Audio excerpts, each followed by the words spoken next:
Hello the student of class 7। দেখো আজকে নতুন অধ্যায় অর্থাৎ প্রতিসাম্যের অধ্যায়ে চলে এসেছি আমরা।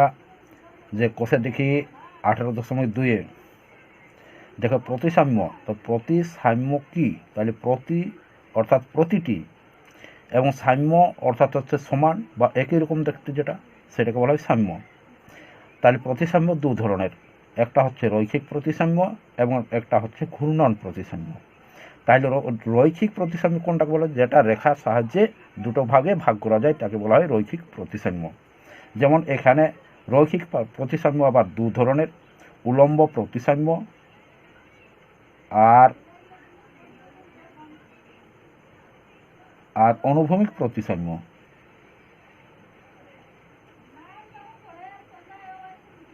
অনুভূমিক প্রতিসাম্য। তাইলে দেখো উলম্ব প্রতিসাম্য কোনটা?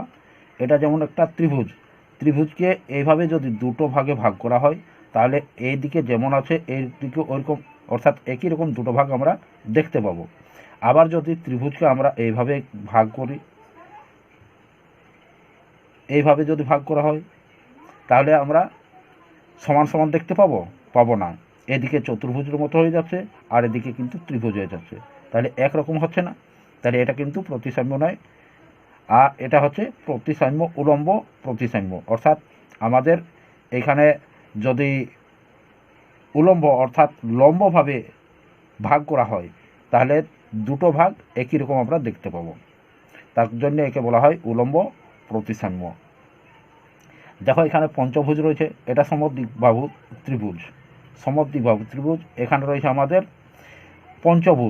পঞ্চভুজকে যদি এইভাবে ভাগ করা হয় উলম্বভাবে তাহলে দুদিকেই দেখতে একই রকম হবে, কিন্তু যদি এইভাবে ভাগ করা হয় তাহলে কিন্তু এক দেখা যাবে না। তার জন্য আমাদের এটা উলম্ব প্রতিসাম্যর মধ্যে পড়ে। আবার দেখো ট্রাপিজিয়ামকে যদি এইভাবে ভাগ করা হয় উলম্বভাবে তাহলে আমরা দুটো ভাগ সমান দেখতে পাবো, কিন্তু যদি আমরা এইভাবে ভাগ করি তাহলে কিন্তু দুটো ভাগ আমরা সমান দেখতে পাবো না, একই রকম দেখতে পাবো না। অর্থাৎ এইখানের বাহুটা বড় রয়েছে, এইখানের বাহুটা ছোট রয়েছে, তার জন্য আমরা একই রকম দেখতে পাবো না। আবার দেখো অনুভূমিক প্রতিসাম্য। অনুভূমিক প্রতিসাম্য কোনটাকে বলা হয়? অর্থাৎ এইভাবে ভূমির মতো যেটা ভূমি সমান্তরাল থাকে তাকে বলা হয় অনুভূমিক। অর্থাৎ এখানে ইকে দুটো ভাগে ভাগ করেছে কোন রেখা, এই যে এই রেখাটা ইকে দুটো ভাগে ভাগ করেছে, তাহলে এটা হচ্ছে অনুভূমিক প্রতিসাম্য। আবার দেখো ডিকে এখানে ভাগ করেছে দুটো ভাগে, অর্থাৎ এই রেখার সাহায্যে দুটো ভাগ করেছে, তাহলে ডিটার এটা হচ্ছে আমাদের অনুভূমিক প্রতিসাম্য। যদি ডিকে আমরা এইভাবে ভাগ করি তাহলে কিন্তু দুটো ভাগ সমান আমরা দেখতে পাবো না, কিন্তু এখানে এই দিকটা যেমন রয়েছে এই দিকটাও ঠিক ওই রকমই রয়েছে, অর্থাৎ এটা হচ্ছে আমাদের অনুভূমিক প্রতিসাম্য। আবার দেখো এখানে ঘূর্ণন প্রতিসাম্য। তাহলে ঘূর্ণন প্রতিসাম্যের আবার ভাগ রয়েছে। ঘূর্ণন কেন্দ্র, ঘূর্ণন প্রতিসাম্যর যেটা হচ্ছে ঘূর্ণন কেন্দ্র। তাহলে ঘূর্ণন কেন্দ্র কোন জিনিসটা? এই যে এইখানে রয়েছে কেন্দ্র, এই কেন্দ্রটা হচ্ছে অর্থাৎ চতুর্দিক থেকে যেখানে মিলিত হয় সেইখানের নিয়ে আমরা যদি ঘোরাই তাকে বলা হয় ঘূর্ণন কেন্দ্র। অর্থাৎ দেখো এইখানে একটা ত্রিভুজ রয়েছে, সেই ত্রিভুজটা আমি ঘোরাচ্ছি, এই যে এইভাবে যদি ঘোরানো হয় তাহলে তার কেন্দ্র কোনখানে হচ্ছে? যেটা অবলম্বন করে আমরা ঘোরাচ্ছি, অর্থাৎ যেখানে এই কলমের যে ডগাটা রয়েছে অর্থাৎ এইটা হচ্ছে আমাদের কেন্দ্র। তাহলে সেই কেন্দ্রকে ভর করে আমাদের এখানে ত্রিভুজটা ঘুরছে, তাহলে এটা হচ্ছে আমাদের কেন্দ্র। এরপর দেখো আমাদের ঘূর্ণন প্রতিসাম্য কোনটাকে বলা হয়? অর্থাৎ ঘূর্ণন কেন্দ্রের সাপেক্ষে, ওই যে তোমরা কেন্দ্রটা দেখলে যে দণ্ড দিয়ে আমি ঘোরালাম, অর্থাৎ কলমটাকে আমি দণ্ড করেছিলাম আর সেই দণ্ডের চারপাশে ঘুরছিল, তাহলে সেটাকে বলা হচ্ছে ঘূর্ণন কেন্দ্রের সাপেক্ষে ঘুরিয়ে ঠিক আগের মতো দেখানোকে বলে ঘূর্ণন প্রতিসাম্য। অর্থাৎ দেখো এখানে আগের মতো দেখাবে, সেটা আমি একবার দেখাচ্ছি। এখানে আমি ধরলাম 1, এখানে ধরলাম 2 বা 1 লিখে নিচ্ছি, এখানে আমি যদি 1 লিখি, অর্থাৎ দেখো এখানে আমার রয়েছে 1 নম্বর, এখানে রয়েছে 2 নম্বর, এখানে রয়েছে 3 নম্বর। এটাকে যদি ঘোরানো হয় অর্থাৎ এইভাবে যদি ঘোরায় তাহলে কি আগের মতো হয়েছে? অর্থাৎ এইখানে যে এক ছিল এই একটা এখানে সরে এসেছে, তাহলে এখানে 2 ছিল 2টা এইদিকে সরে এসেছে, 3 ছিল 3টা এইদিকে সরে গেছে, তাহলে কিন্তু আগের মতো আর দেখাচ্ছে না। তাহলে এবারে যখন আমার এখানে মিলে যাবে, অর্থাৎ আগের মতো দেখাবে এইখানে, যদি এখানে মিলে যায় তাহলে ঠিক আগের মতোই দেখাচ্ছে। তাহলে সেটাকে বলছে ঘূর্ণন কেন্দ্রের সাপেক্ষে ঘুরিয়ে ঠিক আগের মতো দেখানোকে ঘূর্ণন প্রতিসাম্য। তাহলে এটা বলা হয় ঘূর্ণন প্রতিসাম্য। এরপর দেখো ঘূর্ণন প্রতিসাম্য কোণ। তাহলে ঘূর্ণন প্রতিসাম্য কোণ কোন জিনিসটা? সব থেকে কম যত ডিগ্রি কোণে ঘূর্ণনের ফলে নিজের সঙ্গে মিলে যায় সে কোণের পরিমাণকে ঘূর্ণন প্রতিসাম্য কোণ বলা হয়। অর্থাৎ এখানে ঘূর্ণন প্রতিসাম্য কোণটা হচ্ছে যে সব থেকে কম যত ডিগ্রি ঘুরলে আর আগের মতো অবস্থা চলে আসে তাকে বলা হয় ঘূর্ণন প্রতিসাম্য কোণ বলা হয়। তাহলে দেখো এখানে ত্রিভুজটি যদি আমরা ঘোরানো হয়, তাহলে ত্রিভুজটিকে ঘোরানো হলে আমাদের এই যে পূর্বের অবস্থা এখানে যদি একই রকম দেখতে আগের মতোই চলে আসে, তাহলে এইখানে এই যে আগের মতো চলে এসছে, তাহলে এটা আমাদের কত ডিগ্রি কোণ ঘুরছে? আমাদের টোটাল কোণ কত? আমাদের একটা বৃত্তের কত, আমাদের এখানে যে বৃত্ত এই বৃত্তকে কেন্দ্র করতে ঘুরছে, তাহলে এই বৃত্তটা আমাদের কত? এই বৃত্তের মান হচ্ছে 360 ডিগ্রি। 360 ডিগ্রি কীভাবে দেখো, এখানে একটা আমি বৃত্ত নিয়ে নিচ্ছি বড় মতো, তাহলে সেই বৃত্তকে আমি দুটো ভাগে ভাগ করছি। তাহলে বলো তো এই যে সরলরেখাটা, এই সরলরেখাটা কত ডিগ্রি? তোমরা 5 থেকেই পড়ে এসছো যে এই সরলরেখাটাকে বলা হয় একটি সরলরেখা সমান 180 ডিগ্রি। অর্থাৎ এখানে যে আমি বৃত্তটাকে ভাগ করলাম তাহলে 180 ডিগ্রি হয়েছে। তাহলে এই যে 180 ডিগ্রি, এই 180 ডিগ্রি এইদিকে এবং 180 ডিগ্রি এইদিকে হয়ে গেছে। তাহলে এরপর যদি আমি এইভাবে ভাগ করি তাহলে কত ডিগ্রি করে হবে? তাহলে আমাদের 90 ডিগ্রি করে হবে। যেখানে একটা সরলরেখাকে মানে আমরা অন্য একটা সরলরেখা ছেদ করছি এবং লম্বভাবে ছেদ করছি, তার জন্য লম্ব অর্থাৎ 90 ডিগ্রি। তাহলে প্রতিটা তখন ভাগ হবে আমাদের 90 ডিগ্রি। কিন্তু এখানে ত্রিভুজের আমাদের কোণ কত হবে? ত্রিভুজের আমাদের কোণ হবে কিন্তু 3টি রয়েছে, অর্থাৎ 3 দিয়ে যদি আমরা এটাকে ভাগ করি তাহলে কত হবে? 3 দিয়ে ভাগ করলে 3 বার 36 হয়, তাহলে 120 ডিগ্রি। অর্থাৎ ত্রিভুজ আমাদের 120 ডিগ্রি কোণ করে ঘুরবে। প্রতিবার 120 ডিগ্রি করে যদি ঘুরে তাহলে প্রতিবার ওই মিলে যাবে। কিন্তু দেখো চতুর্ভুজের ক্ষেত্রে কি হবে? এখানে আমরা দুটো ভাগে ভাগ করেছি, অর্থাৎ এইখান থেকে এইখানে আসবে তখন কত ডিগ্রি হবে? 90 ডিগ্রি। আবার এইখান থেকে এখানে আসছি তখন 90 ডিগ্রি। আবার এইখান থেকে এখানে যাচ্ছি তখন 90 ডিগ্রি। এইখান থেকে এখানে তখন 90 ডিগ্রি। তাহলে আমরা যদি 4টি অর্থাৎ চতুর্ভুজ রাখি তাহলে আমাদের কত ডিগ্রি কোণ করে ঘুরবে? 90 ডিগ্রি কোণ করে ঘুরবে। সেটা দেখো এইখানে যে রয়েছে আমার এই যে চিত্রটা রয়েছে, এটা আমি চতুর্ভুজ নিয়েছি। তাহলে আমাদের কোণটা কোথায় রয়েছে? এইখানে রয়েছে আমাদের কোণটা। তাহলে সেইটা দেখো আমার কোণ প্রথমে 1 নম্বরটা রয়েছে এইখানে আর 2 নম্বরটা রয়েছে এইখানে। তাহলে দেখো আমি যখন ঘোরাবো তখন আমার কত ডিগ্রি কোণ করে ঘুরবে? এইখানে আবার ফিরে আসবে তখন কত ডিগ্রি হবে? দেখো এইখানে আসছে আবার এইখানে চলে আসছে। তাহলে আমরা আগের মতো দেখতে পাচ্ছি কি না? তাহলে আমাদের ঘুরবে কত ডিগ্রি কোণ করে? অর্থাৎ এখানে 90 ডিগ্রি কোণ করে ঘুরবে। তাহলে এই কোণটাকে কী বলা হবে? তাহলে ওইটাকে বলা হয় প্রতিসাম্য কোণ। এরপর দেখো ঘূর্ণন প্রতিসাম্য মাত্রা কি? তাহলে সম্পূর্ণ এক পাক ঘুরে আসতে বা 360 ডিগ্রি কোণে ঘুরতে যতবার প্রথম অবস্থায় আসবে এবং সম্পূর্ণ মিলে যাবে তাকে বলে ঘূর্ণন প্রতিসাম্য মাত্রা। অর্থাৎ ঘূর্ণন প্রতিসাম্য মাত্রা আমরা দেখো এখানে আমি যে চিত্রগুলো ঘুরালাম সেই চিত্রগুলো দিয়ে আমি বোঝাচ্ছি তোমাদেরকে। দেখো এইখানে আমি নিয়েছিলাম, এইখানে রেখেছিলাম, এইভাবে রেখেছিলাম। তাহলে এই যে 1 নাম্বার আছে আমার, তাহলে 1 নাম্বার রয়েছে। আবার যখন এইখানে 1 নাম্বারের থেকে এই দিকে চলে আসছি এইখানে মিলে যাচ্ছে 2 নাম্বার। দেখো আবার যখন 2 নাম্বার চলে আসছি তখন দেখো এখানে 4 নাম্বারটা হয়ে যাচ্ছে, এইখানে 1 নাম্বারটা চলে আসছে। কিন্তু দেখো আগের মতোই হয়ে গেছে, দেখাচ্ছে কি না? আগের মতোই আমরা দেখতে পাচ্ছি। আবার যদি ঘোরায় তাহলে কি হবে? এইখানে চলে আসছে তখন 4 নাম্বারটা চলে আসছে, এখানে 1 নাম্বারটা চলে আসছে 3 নাম্বারের কাছে। অর্থাৎ আগের মতো আবার দেখতে পাচ্ছি। তাহলে কবার হলো?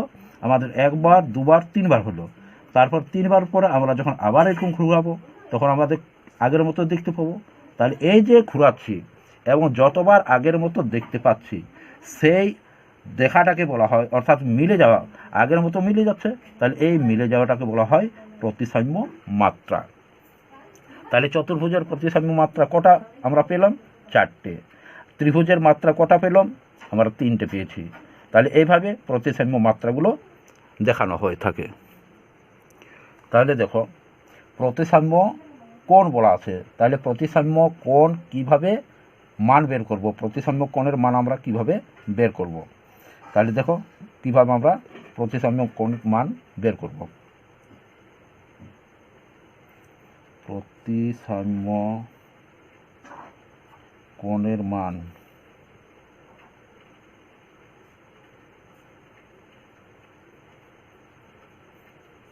ইকুয়াল টু হবে, আমাদের টোটাল ঘুরছে কত? 360 ডিগ্রি, অর্থাৎ একটা বৃত্তকে কেন্দ্র করে যখন ঘুরছে তখন 360 ডিগ্রি আমাদের ঘুরছে, তবে পূর্বে অবস্থায় আমরা ফিরে পাচ্ছি, তার জন্য এখানে লিখব 360 ডিগ্রি। এখানে বলা রয়েছে যে সম্পূর্ণ এক পাক ঘুরে আসছে, অর্থাৎ 360 ডিগ্রি কোণ ঘুরে আসছে, তাহলে আমরা 360 প্রথমে লিখব, তাহলে 360 ডিগ্রি। এরপর হচ্ছে যে যতবার ঘুরে সম্পূর্ণ মিলে যাবে, আগের পূর্বের অবস্থায় ফিরে আসবে, তাকে বলা হয় মাত্রা। তাহলে এখানে হচ্ছে আমাদের মাত্রা দেব, তাহলে এখানে মাত্রা, প্রতিসাম্য মাত্রা, শুধু মাত্রা দিলে ভুল হবে, প্রতিসাম্য মাত্রা এখানে দিব, তোমরা বুঝে নেবে। প্রতিসাম্য আমি প্রতি লিখে দিলাম, তোমরা বুঝে নেবে প্রতিসাম্য মাত্রা, তাহলে প্রতিসাম্য মাত্রা থাকবে। আবার প্রতিসাম্য কোণ এটা আমরা বের করলাম, প্রতিসাম্য মাত্রা কিভাবে বের করব?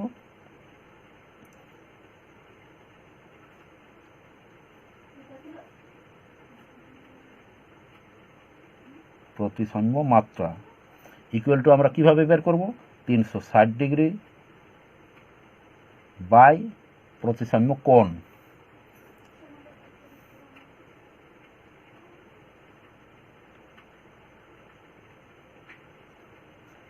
যেটা কোণ দেওয়া থাকে সেই কোণ।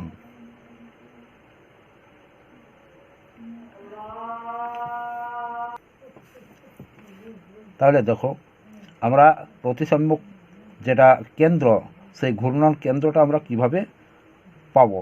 এখানে ধরে নাও যে একটা ত্রিভুজ রয়েছে, এই যে ত্রিভুজটা রয়েছে আমাদের, এই ত্রিভুজটা এইখান থেকে এই কোণ থেকে আমরা এইখানে নিয়ে গেছি, আবার এই কোণকে সমদ্বিখণ্ডিত করেছি, আবার এই কোণকেও সমদ্বিখণ্ডিত করেছি, অর্থাৎ 3টে রেখা যেখানে মিলিত হয়েছে সেটা হচ্ছে কেন্দ্র। ওই কেন্দ্রকে আমরা মানে ঘোরাতে পারি এখান থেকে। আবার চতুর্ভুজ দেখো, তাহলে এখানে চতুর্ভুজ ধরে নাও, এখানে যেটা রয়েছে আমাদের চতুর্ভুজ,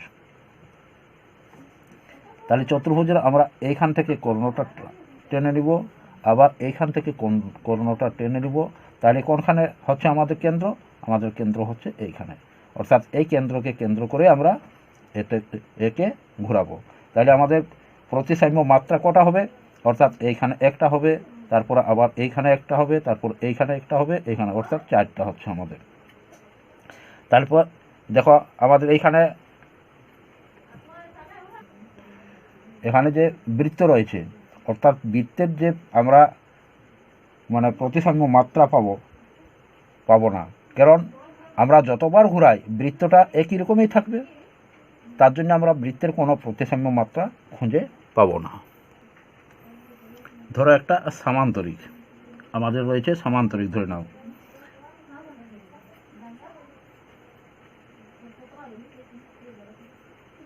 এই সামান্তরিক, এই সামান্তরিকের আমাদের ছেদবিন্দু কোথায় হবে? ছেদবিন্দু হবে এইখানে, যে আমরা এইভাবে কর্ণ দুটো টেনে নিলাম, তাহলে এইখানে রয়েছে, তাহলে ছেদবিন্দু হচ্ছে এখানে, অর্থাৎ আমরা একে কেন্দ্র করে ঘোরাতে পারি, অর্থাৎ সামান্তরিকের কেন্দ্র এই ছেদবিন্দু হচ্ছে, তাহলে একে কেন্দ্র করে আমরা ঘোরাতে পারি।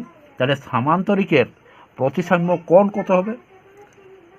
তাহলে সামান্তরিকের প্রতিসাম্য কোণ হবে আমাদের, দেখো এখানে যখন আমরা ভাগ করছি তখন হচ্ছে আমাদের 180 ডিগ্রি হচ্ছে তো। আমাদের কটি কোণ রয়েছে? তাহলে দেখো সামান্তরিকের কটি প্রতিসাম্য হচ্ছে, অর্থাৎ আমরা যদি এইখান থেকে ভাগ করি তাহলে এইখান থেকে এদিকে যেমন দেখা যাবে, আবার এইখান থেকে এইদিকে ঠিক হুবহু ওইরকমই দেখা যাবে, অর্থাৎ প্রতিসাম্য আমাদের দুটি হচ্ছে। আবার যদি এইভাবে আমরা কর্ণটা টানি তাহলে আমাদের এদিকে যেমন দেখা যাবে এদিকেও অনুরূপ দেখা যাবে, অর্থাৎ প্রতিসাম্য আমাদের হচ্ছে দুটো। তাহলে প্রতিসাম্য দুটো রয়েছে, তাহলে আমরা কি করব, 360কে এখানে 360 ডিগ্রিকে আমরা 2 দিয়ে ভাগ করব, অর্থাৎ প্রতিসাম্য যতই আছে প্রতিসাম্য এখানে আমরা ভাগ করছি কটা, তাহলে আমরা 2 দিয়ে ভাগ করলে কত হচ্ছে 180 ডিগ্রি। তাহলে আমাদের হচ্ছে সামান্তরিকের প্রতিসাম্য কোণ সমান 180 ডিগ্রি। আবার দেখো যে পঞ্চভুজ, আমাদের কিন্তু সুষম পঞ্চভুজ একটা রয়েছে, তোমাদের বইও রয়েছে যে সুষম পঞ্চভুজ, অর্থাৎ সুষম পঞ্চভুজ কোন জিনিসটাকে বলা হয়, এইখানে প্রতিটা বাহু প্রতিটি কোণ যদি সমান হয় তাহলে তাকে বলা হয় সুষম পঞ্চভুজ। এখানে আমার হলো না, সুষম পঞ্চভুজ প্রতিটি বাহু এবং প্রতিটি কোণ যদি সমান হয়, যে চতুর্ভুজের প্রতিটি বাহুর দৈর্ঘ্য সমান এবং প্রতিটি কোণের মান সমান হয় তাকে সুষম বহুভুজ বলা হয়। এবার সুষম পঞ্চভুজ, সুষম ষড়ভুজ, সুষম ষড়ভুজও আছে। তাহলে সুষম ষড়ভুজ কোনটাকে বলা হয়, যেটা 6টি বাহু সমান এবং 6টি কোণ সমান, তাকে বলা হয় সুষম ষড়ভুজ। তাহলে সেই সুষম ষড়ভুজের আমরা যদি এই পঞ্চভুজটা ধরলাম, তাহলে পঞ্চভুজকে আমরা যদি এইখানের থেকে এইখানের কোণটা যোগ করি, অর্থাৎ কর্ণ টেনে দিই, তাহলে দেখো এইখান থেকে এদিকে যেমন হবে আমাদের এইখান থেকে এদিকেও ঠিক ওই রকমই আসবে। আমার চিত্রটা হয়নি, যাইভাবে চিত্রটা করলে ঠিকই আসে যাবে। তাহলে এটা আমরা প্রতিসাম্য দেখতে পাচ্ছি কটা, দুটো। আবার যদি এইখান থেকে আমরা কর্ণটা টানি তাহলে কটা দেখতে পাবো আমরা, এইখানের থেকে এইখানে একটা, তাহলে কটা হচ্ছে আমাদের দুটো কর্ণ হলো। তাহলে আমরা দুভাবে যখন ভাগ করছি একই রকম দেখতে পাচ্ছি। আবার এইখানের কর্ণ থেকে যদি আমরা এইভাবে ভাগ করি তাহলে কিন্তু এইখান থেকে এদিকে যেমন দেখতে পাবো ওইখান থেকে ওই দিকেও একই রকম দেখতে পাবো, অর্থাৎ কটি আমাদের হচ্ছে কর্ণ। তাহলে আমাদের কটি বাহু রয়েছে, 1 2 3 4 5, অর্থাৎ 5টি বাহু রয়েছে। তাহলে আমরা এখানে 360কে 5 দিয়ে ভাগ করি, তাহলে কত হচ্ছে আমাদের, এখানে আমাদের হচ্ছে 5 5 6 30, 5 7 35, অর্থাৎ 7, 5 7 35, এখানে থাকছে 1, 5 2 10, অর্থাৎ 72। তাহলে আমাদের 72 ডিগ্রি হবে এর প্রতিসাম্য কোণ। এবং ঘূর্ণন প্রতিসাম্যের মাত্রা কটা হবে, ঘূর্ণন প্রতিসাম্যের মাত্রা কিন্তু হবে 5টা। এখানে আমি এইখানে যদি রাখি আবার এইখানে 2 দিই, তাহলে যখন ঘোরানো হবে তখন এই একটা এইখানে চলে আসবে, আর এই যে দুইটা এখানে চলে যাবে, অর্থাৎ 3-এর ঘর চলে যাবে। কিন্তু যখন এই একটা আবার এইখানে চলে আসবে তখন আগের মতোই দেখতে পাবো আমরা। তার জন্যে ঘূর্ণন প্রতিসাম্য কত হবে, আমাদের প্রতিসাম্য মাত্রা হবে 5। তাহলে আশা করি তোমরা বুঝেছো, যদি না বুঝতে পারো তো আরেকবার দেখে নেবে, তাহলে ভালোভাবে বুঝতে পারবে। দেখো এখানে কোষে দেখি 18.2-এর 1 নাম্বারটা দেখো। 1 নাম্বার কি বলেছে, যে ড্যাশ ত্রিভুজ শুধুমাত্র রৈখিক প্রতিসম, অর্থাৎ রৈখিক প্রতিসম কোন ত্রিভুজটি রয়েছে। আমরা যখন আলোচনা করলাম তখন তোমরা দেখলে যে এই যে সমদ্বিবাহু ত্রিভুজ, অর্থাৎ এখানে সমদ্বিবাহু ত্রিভুজ 2টি বাহু যার সমান, সেটাই একমাত্র আমাদের রৈখিক প্রতিসাম্য হয়। অর্থাৎ এইখানে দুটো ভাগে ভাগ করলে এইদিকে এবং ওইদিকে দুটোই সমান দেখতে পাওয়া যায়। যেমন তোমাদেরকে দেখাইলাম এখানে উলম্ব প্রতিসাম্য যেটা হচ্ছে, এইখানে রৈখিক প্রতিসাম্য আমরা দেখাইলাম। তাহলে একমাত্র রৈখিক প্রতিসাম্য এই সমদ্বিবাহু ত্রিভুজেই হবে। অতএব তোমরা 1 নম্বরে লিখে নেবে যে সমদ্বিবাহু ত্রিভুজ শুধুমাত্র রৈখিক প্রতিসম হয়। 2 নম্বরে ড্যাশ ত্রিভুজ রৈখিক প্রতিসম আবার ঘূর্ণন প্রতিসাম্য। তাহলে সমবাহু ত্রিভুজ, দেখো সমবাহু ত্রিভুজ হয় রৈখিক প্রতিসাম্য হয় আবার ঘূর্ণন প্রতিসাম্য হয়, সেটা এখানে দেখো। এখানে রয়েছে যে ঘূর্ণন প্রতিসাম্য আমি দেখিয়েছিলাম যে ঘূর্ণন কেন্দ্র, তাহলে এই কেন্দ্রকে যদি আমরা কেন্দ্র করি তাহলে আমাদের কি হচ্ছে, আমরা যদি এইখান থেকে ভাগ করি তাহলে কিন্তু এই দিকে দুদিকে একই রকম দেখা যাবে। আবার যখন এইখান থেকে ভাগ করছি রৈখিক প্রতিসাম্য, দেখো রৈখিক প্রতিসাম্য হচ্ছে কি না, তাহলে রৈখিক প্রতিসাম্য হচ্ছে। আবার এখানে যেটা রয়েছে আমাদের ঘূর্ণন প্রতিসাম্য, অর্থাৎ এখানে ঘোরালে আবার ঠিক আগের মতো দেখতে পাওয়া যাবে, তাহলে তাকে বলা হয় ঘূর্ণন প্রতিসাম্য হয়। তাহলে কোনটা হচ্ছে আমাদের সমবাহু ত্রিভুজ, অর্থাৎ এখানে হবে আমাদের সমবাহু ত্রিভুজ। তোমরা 2 নম্বরে লিখে নিবে সমবাহু ত্রিভুজ। আমি বইটাতে লিখছি নাই, তোমরা খাতায় কিন্তু লিখে নিবে যে 2 নম্বর হবে সমবাহু ত্রিভুজ। এরপর দেখো 3-এর দাগে কি বলেছে, 1 নম্বরের 3-এরটাতে বলেছে যে বর্গক্ষেত্রের ঘূর্ণন প্রতিসাম্য মাত্রা কত। তাহলে বর্গক্ষেত্রের ঘূর্ণন প্রতিসাম্য মাত্রা কত হবে। বর্গক্ষেত্র মানে আমরা কি জানি, বর্গক্ষেত্র চতুর্দিকে সমান থাকে, এইদিকে যতটা রইবে এইদিকে অতটা রইবে, এই দিকে অতটা রইবে, অর্থাৎ চতুর্দিকে সমান হয়। তাহলে কটি আমাদের হচ্ছে 4টি দেখতে পাওয়া যাচ্ছে। তাহলে আমরা 4 দিয়ে 360কে যদি ভাগ করি তাহলে আমাদের মাত্রা কত হবে। এখানে যখন আমরা ঘুরাবো, এখানে যদি ঘুরাই তাহলে আমাদের এই যে 1 নম্বর, এই 1 নম্বরটা আবার এখানে চলে আসবে, আর এই 2 নম্বরটা এখানে চলে যাবে। তা আবার যখন ঘুরাবো তখন এই 1 নম্বরটা এখানে চলে আসবে। তাহলে আমরা এইভাবে ঘোরাতে পারবো, অর্থাৎ আমরা যতবার ঘোরাবো ততবার আমরা পূর্বের অবস্থায় ফিরে পাবো। তাহলে আমাদের কি বলে যে ঘূর্ণন মাত্রা প্রতিসাম্য মাত্রা হচ্ছে যে সম্পূর্ণ একবার ঘুরলে আবার সেই অবস্থা যখন দেখতে পাওয়া যায়, অর্থাৎ 360 ডিগ্রি যদি ঘুরে পূর্ব অবস্থায় ফিরে আসে এবং মিলে যায়, তাহলে তাকে আমরা কি বলি যে প্রতিসাম্য মাত্রা। তাহলে আমরা মানে মাত্রা পাবো কতগুলো, তাহলে সেটা আমাদেরকে এখানে,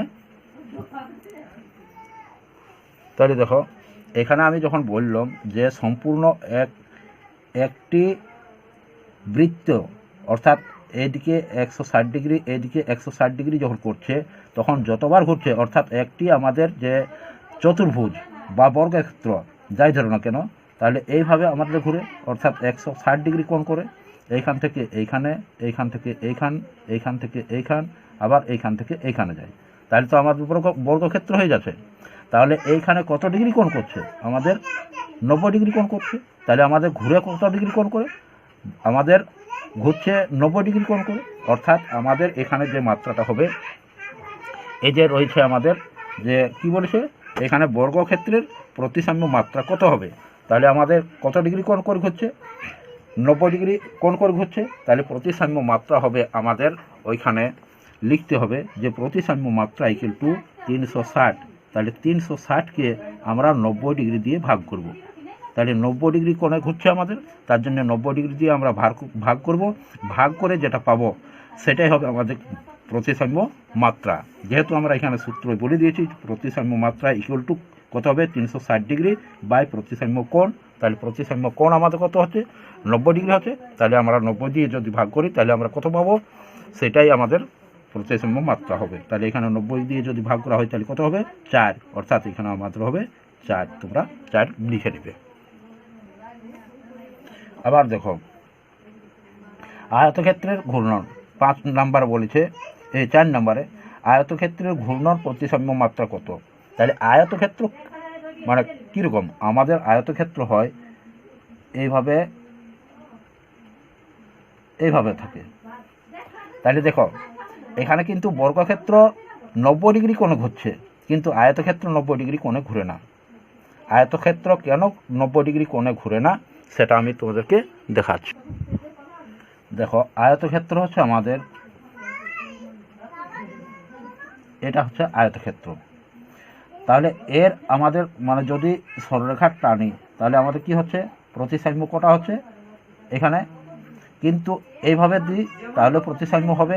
আবার যখন এইখানে আমরা ঘোরাচ্ছি তখন কিন্তু 90 ডিগ্রি কোণে ঘুরছে না। তাহলে কত ডিগ্রি কোণ করছে, যখন আমরা সম্পূর্ণ ঘোরাবো তখন একবার প্রথমে কি হবে, আমাদের এইভাবে আসবে কি না। তাহলে এইভাবে যখন চলে আসছে এটা ঘোরানোর পরে, অর্থাৎ এইখানে যদি আমি 1 নাম্বার দিই, সেই 1 নাম্বারটা এইখানে যদি চলে আসে তাহলে কি আগের মতো দেখা যাচ্ছে না। তাহলে আমাদের এটা যদি ঘোরাতে হয় তাহলে আবার এখানে চলে আসবে, অর্থাৎ আরেকবার আমরা যদি ঘোরাই তখন আবার চলে আসবে এইভাবে। তাহলে আমাদের কত ডিগ্রি কোণ হচ্ছে। তাহলে এখানে যদি আমি বলি যে 90 ডিগ্রি কোণে ঘুরে, তাহলে 90 ডিগ্রি কোণে ঘুরে কিন্তু আগের মতো দেখা যাচ্ছে না, তাহলে আমরা মাত্রাটা পাচ্ছি না। তার জন্য এখানে আমরা কত ডিগ্রি কোণে ঘুরছে, তাহলে 80 ডিগ্রি কোণে ঘুরে, 180 ডিগ্রি। তাহলে 180 ডিগ্রি কোণে আমরা ঘোরালে তবে আমরা মাত্রাটা খুঁজে পাবো। তাহলে আমরা কি করব, 360 বাই 180 ডিগ্রি, তাহলে আমরা মাত্রাটা পেয়ে যাবো। প্রতিসাম্য কোণটা মানে দিয়ে ভাগ করতে হবে। তাহলে 180 ডিগ্রি কোণে আমাদের আয়তক্ষেত্র ঘুরে, তার জন্য এখানে কত হবে, এখানে হবে 2, অর্থাৎ আমাদের প্রতিসাম্য মাত্রাটা হবে 2। তাহলে আয়তক্ষেত্রের প্রতিসাম্য মাত্রা কত, এখানে আমরা লিখব আয়তক্ষেত্রের ঘূর্ণন প্রতিসাম্য মাত্রা হবে 2। তাহলে এখানে তোমরা 4টাতে কিন্তু 2 লিখে নেবে। কেন হলো সেটা তোমরা বুঝেছো আশা করি। এরপর দেখো 5 রয়েছে, বর্গক্ষেত্রের প্রতিসাম্য রেখা ড্যাশটি কিন্তু আয়তক্ষেত্রের প্রতিসাম্য রেখা ড্যাশটি। তাহলে বর্গক্ষেত্রের প্রতিসাম্য রেখা কটি হবে এবং আয়তক্ষেত্রের প্রতিসাম্য রেখা কটি হবে সেটা তোমরা দেখো। দেখো এখানে আমি বর্গক্ষেত্র এখানে এঁকেছি।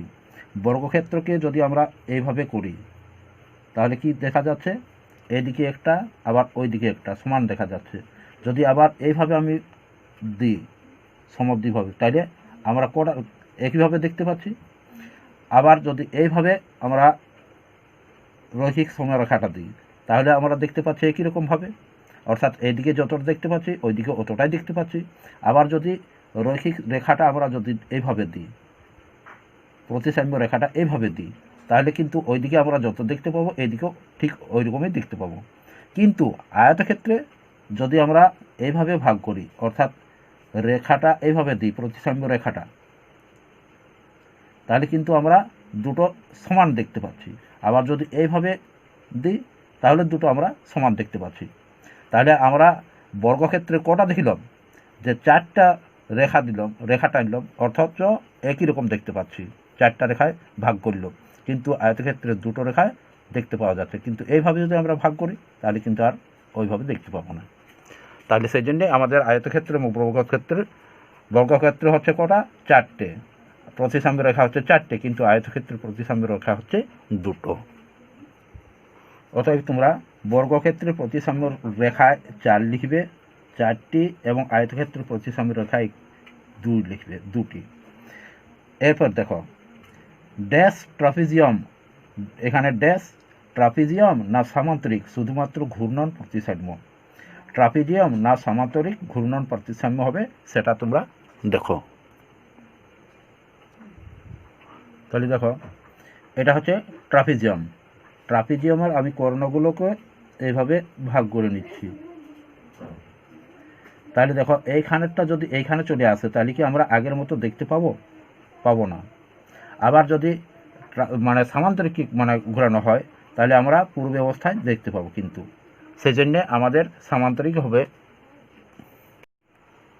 তাহলে দেখো সামান্তরিককে যদি আমরা ঘুরাই, সামান্তরিককে ঘোরালে কিন্তু আমরা প্রতিবার আগের মতোই দেখতে পাবো, অর্থাৎ এই কোণটা চলে আসবে এইখানে আর এই কোণটা চলে যাবে এইখানে, কিন্তু আমরা আগের মতোই দেখতে পাবো। কিন্তু এই যে আমাদের রয়েছে ট্রাপিজিয়ামকে অনেক যতই ঘুরাই আমরা, কিন্তু ট্রাপিজিয়ামকে আমরা পূর্বের মতো দেখতে পাবো না। সেই জন্যে আমাদের এখানে হবে যে সামান্তরিক। অতএব এখানে যেটা রয়েছে আমাদের সেটা হবে সামান্তরিক, শুধুমাত্র সামান্তরিকই ঘূর্ণন প্রতিসাম্য হবে। অতএব তোমরা সামান্তরিকে দাগ দিবে।